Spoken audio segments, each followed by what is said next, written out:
சென்னை புறநகர் பகுதியிலான ஆலந்தூர் விமான நிலையம், பல்லாவரம், குரோம்பேட்டை, தாம்பரம், வண்டலூரில் மழை பெய்து வருகிறது. விவரங்களோடு சுரேஷ், விவரம் என்ன?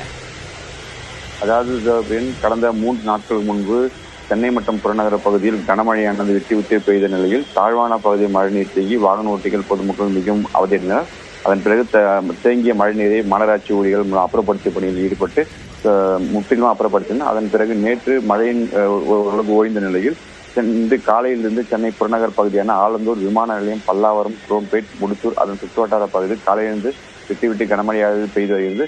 மேலும் இந்த மழை தொடர்ந்தால் அடையாறு ஆற்றில் மழைநீர் அதிகரித்து அந்த பகுதியில் மழையால் பாதிக்கப்படக்கூடும் என்பதற்காக முன்னெச்சரிக்கை நடவடிக்கையாக மாநகராட்சி அதிகாரிகள் இந்த தாழ்வான பகுதியில் தேங்கியிருக்கும் மழையை அப்புறப்படுத்தும் பணியில் ஈடுபட்டிருக்கின்றனர். விரிவான தகவலுக்கு நன்றி.